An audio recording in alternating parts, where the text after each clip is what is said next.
अब होगी आपके कमेंट्स पे चर्चा, क्योंकि WSCubeTech लेकर आ रहा है एक नई प्लेलिस्ट कमेंट्स पे चर्चा, जहां पर हर रात 9 बजे हम आपके रैंडम कमेंट्स पिक करेंगे और उन कमेंट्स के सॉल्यूशंस देंगे आपको वीडियोस के फॉर्म में। तो गाइस, अब कमेंट्स पे चर्चा शुरू। Hello everyone and once again welcome to comments पे चर्चा video number 4। Myself Umar Taskeer. और गाइस, आज के इस वीडियो में जो कमेंट है हमारे पास उसको एक्सप्लोर करते हैं और उसको मैं आपको समझाता हूँ। ये भी बहुत ही इंपॉर्टेंट क्वेश्चन है और बेसिक्स के पॉइंट ऑफ व्यू से बहुत ही इंपॉर्टेंट। कई बार मैंने अलग अलग वीडियोस में इस चीज को डिस्कस किया है, बट यहाँ पर ये पूछ रहे हैं तो मैं फिर से बता देता हूँ। मनीष ने पूछा हुआ है कि some checklist for on page SEO. तो गाइस, यहाँ पर चेकलिस्ट तो नहीं है, बट कुछ बहुत ही इंपॉर्टेंट पॉइंट्स हैं ऑन पेज के पर्सपेक्टिव से, कि जब कभी भी आप ऑन पेज एसईओ करते हैं तो इन सारी चीजों को आपको ध्यान रखना है। या आप इसको इस तरीके से भी मान सकते हैं कि ये कंप्लीट एक रोड मैप है या स्ट्रैटेजी है, इसी के ऊपर आपको काम करना है और आपका ऑन पेज की जो एक्टिविटीज हैं वो होती चली जाएंगी, राइट। तो सबसे पहले जो क्लियरिटी आपको रखनी है वो ये है कि हमें सभी पेजेस का एसईओ करना होता है, सभी पेजेस का। जैसे अगर हमारी वेबसाइट है ये और इस वेबसाइट के ऊपर 3 पेजेस है, राइट। एक है पेज नंबर 1, दूसरा है पेज नंबर 2, तीसरा है पेज नंबर 3। यहाँ पर मैं अपनी डिजिटल मार्केटिंग की सर्विसेज के बारे में लिख रहा हूँ, यहाँ पर मैं अपनी एसईओ की सर्विसेज के बारे में लिख रहा हूँ, अगर मैंने बाइफरकेशन कर दिया है, और यहाँ पर मैं अपनी वेब डेवलपमेंट की सर्विसेज के बारे में लिखता हूँ, राइट। तो हम मान लेते हैं कि ये 3 पेजेस हैं, तो हमें इस पेज का भी एसईओ करना है और इस पेज के लिए हमें वेब डेवलपमेंट से रिलेटेड कीवर्ड्स को ढूंढने और उसके बाद इस वाले पेज का जो है एसईओ करना है हमें पेज नंबर 3 का। उसके बाद हमें पेज नंबर 2 का एसईओ करना है। अब जब हम पेज नंबर 2 का एसईओ करेंगे तो हमारे कीवर्ड्स किस चीज के अराउंड होने चाहिए?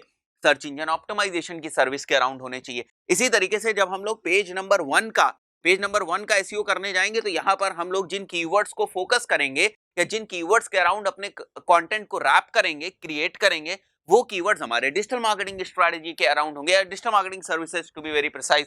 डिजिटल मार्केटिंग सर्विसेज के अराउंड जो है हम लोग कीवर्ड रिसर्च करेंगे और उसके अराउंड हम कंटेंट बनाएंगे और उसके अराउंड हम इस पेज का ऑन पेज करेंगे, ऑफ पेज करेंगे। और टेक्निकल एसईओ तो लगभग कॉमन ही होता है, ठीक है।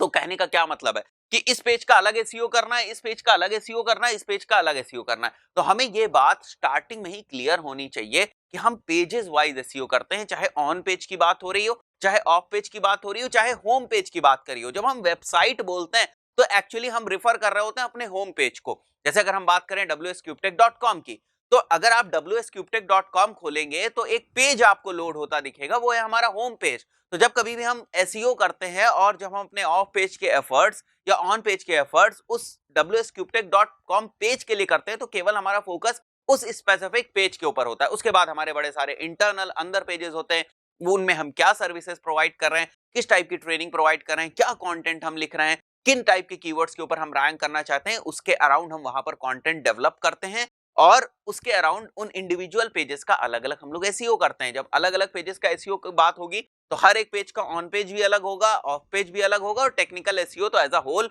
हो ही जाता है। तो ये बात बहुत ही ज्यादा हम लोग को स्टार्टिंग में ही क्लियर होनी पड़ेगी, चाहे हम केवल अगर ऑन पेज की बात कर रहे हैं या केवल हम ऑफ पेज की बात कर रहे हैं, कि जो एसईओ है वो हर पेज का होता है। आगे बढ़ते हैं और स्टेप्स की बात करते हैं कि ऑन पेज में किन चीजों का हमें ध्यान रखना है। तो पहला पॉइंट है do proper keyword research. Proper keyword research हमें करनी है।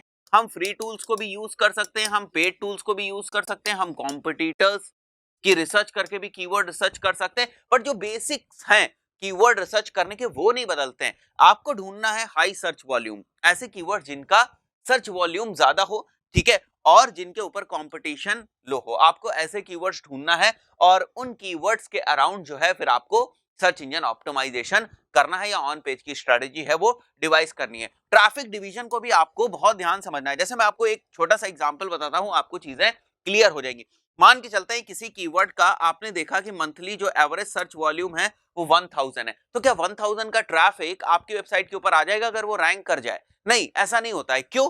क्योंकि जो सर्च वॉल्यूम है वो एवरेज मंथली सर्च वॉल्यूम किसी कीवर्ड का है। जैसे एसईओ, तो एसईओ एक महीने में on an average 1000 bar search हो रहा है, ये बात क्लियर है। रिजल्ट्स भी आ रहे होंगे, जब एसईओ लोग सर्च करेंगे तो सर्च इंजन रिजल्ट पेज भी डेवलप होगा, रिजल्ट्स भी आएंगे, राइट। बट यहां पर जो रिजल्ट्स आ रहे हैं उनमें कुछ पेड रिजल्ट्स होंगे, ठीक है, कुछ गूगल माई बिजनेस के जो है रिजल्ट्स हो सकते हैं, ठीक है, गूगल माई बिजनेस के हो सकते हैं, कुछ ऑर्गेनिक हो सकते हैं, 1 2 3 4 5 ऑर्गेनिक लिस्टिंग हो सकती है पूरी, ठीक है। तो अगर हम यहाँ पर रैंक भी कर गए, मान लेते हैं पोजीशन नंबर 2 पे रैंक कर गए, तो क्या पूरे का पूरा जो 1000 सर्च वॉल्यूम का ट्रैफिक है इसी पोजीशन पे आ जाएगा? नहीं।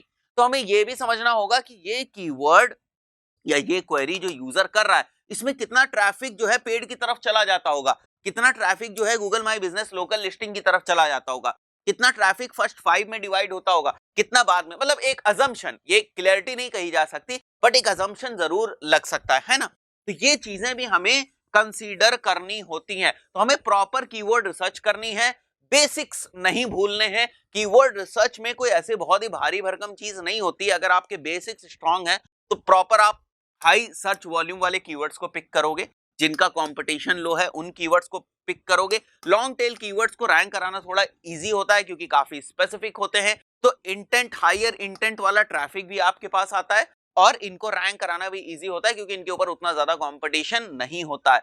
उसके बाद जब आप कीवर्ड रिसर्च कर लेते हो, राइट, मैं चेकलिस्ट की बात कर रहा हूं या आप इसको इस टाइप से समझ लो कि मैं कुछ इंपॉर्टेंट पॉइंट्स भी आपको बता रहा हूं ऑन पेज के रिस्पेक्ट में। तो उसके बाद आपको प्राइमरी कीवर्ड सेलेक्ट करना होगा और उसको इंपॉर्टेंट प्लेसेस जो है आपकी कंटेंट में उसमें उसको फिट करना होगा। इंपॉर्टेंट प्लेसेस कौन सी? वही टाइटल, बट नेचुरली स्पैमिंग नहीं लगनी चाहिए, ठीक है। नेचुरली ऐसा स्टेटमेंट आपको लिखना है जो नेचुरल लगे, ठीक है। ऐसा नहीं लिखना है कि जैसे मैंने एसईओ से रिलेटेड कीवर्ड्स निकाले तो मैंने लिख दिया एसईओ, एसईओ सर्विसेज, मैं टाइटल की बात कर रहा हूं, बेस्ट एसईओ सर्विसेज, ठीक है, टॉप एसईओ सर्विसेज, ऐसे आपने टाइटल लिख दिया तो ये नेचुरल नहीं लग रहा है। ऐसा लग रहा है कि जबरदस्ती जो है कीवर्ड्स एंटर कर दिए गए। तो आपको क्या करना है, आपको जो टाइटल लिखना है नेचुरली जो है वो नेचुरल इंटेंट उस टाइटल में होनी चाहिए, ठीक है। डिस्क्रिप्शंस में आपको जो है कीवर्ड्स एंटर करने नेचुरली, ठीक है। और उसके बाद H1 में, उसके बाद कंटेंट में, ठीक है। H1 में तो प्राइमरी कीवर्ड एंटर करोगे, बाकी के जो हमारे कीवर्ड्स हैं या जो हमारे प्राइमरी कीवर्ड से रिलेटेड कीवर्ड्स हैं उनको फिर आप H2 में, ठीक है। और पेज पे ऊपर कितना ज्यादा कंटेंट है उसको आपने कैसे स्ट्रक्चर किया है, कितने आपने H2 H3 वगैरह बनाए हुए हैं, उसके हिसाब से यहाँ पर डिसाइड करोगे आप कि आगे फर्दर जो आपके कीवर्ड्स हैं वो किस टाइप से जो है वो आगे जाएंगे। ऑल टेक्स्ट में आप इसको एंटर कर सकते हो, ठीक है। जो ऑल टेक्स्ट इमेजेस का होता है उन पे एंटर कर सकते हो। जो अगर आप कोई हेडर इमेज वगैरह लगा रहे हो तो हेडर इमेज के ऊपर भी जो है आप टेक्स्ट को लिख सकते हो, यानी कि जो आपका प्राइमरी कीवर्ड है उसको वहां पर भी मेंशन कर सकते हो। जो प्राइमरी जगह है, प्राइमरी लोकेशंस है, वहां पर गाइस आपको क्या करना है, आपको आपका जो प्राइमरी कीवर्ड है उसको यूज करना है। अपने कंटेंट के स्ट्रक्चर के ऊपर बहुत अच्छी तरीके से आपको काम करना है। This is the fourth point. Content के स्ट्रक्चर का क्या मतलब हुआ? इस कंटेंट के स्ट्रक्चर का मतलब ये होता है कि कंटेंट ऐसा ना हो आपका कि यहां पर आपने इमेज लगाई, एक फीचर्ड इमेज, और उसके बाद लाइन बाय लाइन सारे का सारा आपने टेक्स्ट भर दिया, ठीक है। ना कोई पैराग्राफ है, ना कहीं पर आपने प्रॉपर फॉर्मेटिंग करी है, ना आपने कहीं गैप दिया है, ना उसके रिस्पेक्ट में कहीं आपने इमेज जो है उसको यूज किया है, जिस टेक्स्ट को बोल्ड करना चाहिए वो नहीं किया है, इंटरनल लिंकिंग को प्रॉपरली नहीं यूज किया है, गैप, पैराग्राफ, ठीक है। तो ये सारी जो चीजें हैं इनका मतलब यह है कि आपने अपने कंटेंट को प्रॉपर स्ट्रक्चर नहीं किया है, ठीक है। तो आपको स्ट्रक्चर ऑफ द कंटेंट के ऊपर काम करना पड़ेगा, इस चीज को ध्यान में रख के कि यूजर का जो एक्सपीरियंस है वो अच्छा हो।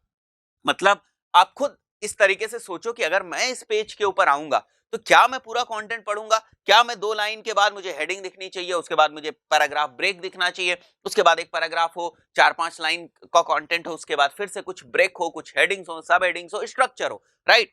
तो अगर आपको वो चीजें नहीं दिखेंगी तो आपका भी यूजर एक्सपीरियंस खराब होगा। तो आपको इसको इसी तरीके से समझना है कि सामने जो यूजर आ रहा है उसका यूजर एक्सपीरियंस नहीं खराब होना चाहिए, प्रॉपरली स्ट्रक्चर्ड आपका कंटेंट होना चाहिए। इसी स्ट्रक्चर से ही गूगल जो है वो इंफॉर्मेशन कलेक्ट करता है और आपके पेज के बारे में अच्छी तरीके से समझ जाता है कि ये पेज किस बारे में, मतलब अगर आपके पेज का कंटेंट ही क्लियरली डिफाइंड नहीं है, यूजर भी नहीं समझ पा रहा है उसको कि लिखा क्या है, कि किस ऑर्डर में लिखा है, किस स्ट्रक्चर में लिखा है, और क्रॉलर भी नहीं समझ पा रहा है, तो जब क्रॉलर को पता ही नहीं चलेगा कि ये कंटेंट किस बारे में है तो किस बेसिस पे वो इंडेक्स करेगा। सपोज करते हैं आपने कंटेंट लिख दिया क्रिकेट के बारे में, अब वो स्ट्रक्चर नहीं है, प्रॉपरली हेडिंग्स नहीं है, कुछ नहीं है, तो क्रॉलर को समझ ही में नहीं आएगा कि ये कंटेंट किस बारे में। अगर क्रॉलर को समझ में नहीं आएगा ये कंटेंट किस बारे में, सपोज आपने स्पोर्ट्स के ऊपर कंटेंट लिखा हुआ है, क्रिकेट के ऊपर कंटेंट लिखा हुआ है, तो कैसे इस बात को समझेगा क्रॉलर कि ये कंटेंट क्रिकेट के ऊपर है। अब कोई बंदा अगर क्रिकेट से रिलेटेड क्वेरी करता है तो मुझे कंटेंट दिखाना है। प्रॉब्लम समझ में आई क्या है? तो यहां पर आपको अपने कंटेंट को प्रॉपरली स्ट्रक्चर करना है। उन्हीं में से मैं एक चेकलिस्ट जो आप पूछी है मनीष ने, उन्हीं के रिस्पेक्ट में सारे पॉइंट्स बता रहा हूं। Use plugins to structure your content. Table of content जैसी प्लगइन्स होती हैं जिनको आप यूज कर सकते हो। अगर आप वर्डप्रेस यूज करते हो तो टेबल ऑफ कंटेंट नाम से एक प्लगइन होती है जो बेसिकली आपके कंटेंट का जो स्ट्रक्चर है उसको बना देगी, ठीक है। और वो जो है स्ट्रक्चर जब वो डिवाइस हो जाएगा, राइट, वो स्ट्रक्चर्ड डिवाइस हो जाएगा, वो एक अच्छी इंफॉर्मेशन गूगल को देता है। Use schemas according to the content on the website, जिस भी टाइप का कंटेंट आपकी वेबसाइट के ऊपर है उससे उससे मिलता जुलता या उसके टाइप का आपको स्कीमा यूज करना है। जैसे अगर प्रोडक्ट की बात कर रहे हैं तो प्रोडक्ट स्कीमा यूज करो भाई, अगर रेसिपी की बात हो रही है तो रेसिपी स्कीमा यूज करो, अगर फैक्ट्स आपने मेंशन किए हुए हैं, राइट, अगर आपने फैक्ट्स मेंशन किए हुए हैं, यहाँ पर फ्रीक्वेंटली आस्क्ड क्वेश्चंस अपने वेब पेज पे मेंशन किए हुए हैं, तो आप स्कीमा जनरेटर में जाओ, वहां पर देखो आप फैक्ट टाइप का स्कीमा आप बना सकते हो और उसको अपने पेज के ऊपर जाकर आप लगा दोगे, राइट। तो इस टाइप से आप स्कीमास को यूज कर सकते हो। इंटरनल बैकलिंक्स को आप यूज करो, ठीक है। And then in depth content, यानी कंटेंट थोड़ा सा आपका लेंदी होना चाहिए, इन डिटेल होना चाहिए, कंप्लीट कंटेंट होना चाहिए। ऐसा ना हो कि आपने ऐसा लगे कि आपने आधी बात कह दी। अगर आपके कंटेंट का कोई हेडर है, कोई हेडिंग है, सपोज मैं लिख रहा हूं content what is digital marketing के ऊपर, तो मेरा कंटेंट उस क्वेश्चन को व्हाट इज डिजिटल मार्केटिंग उसको जस्टिफाई करना चाहिए। इन डेप्थ हमें कंटेंट लिखना है, राइट। तो इन सारी चीजों का आप ध्यान रखेंगे, ये कुछ बेसिक्स हैं, ठीक है। अगर इन्हीं सारी चीजों को आप ठीक से करेंगे तो यही सारे पॉइंट्स होते हैं जो बेसिकली ऑन पेज में कंसीडर किए जाते हैं। तो इनको आप चेकलिस्ट की तरह मान सकते हैं या आप चाहें तो सजेशंस की तरह मान सकते हैं। मैंने पहले भी इन पॉइंट्स के ऊपर डिस्कशन किया है। दोस्तों इस पर्टिकुलर वीडियो में इतना ही, मिलता है नेक्स्ट वीडियो में। Till then good bye.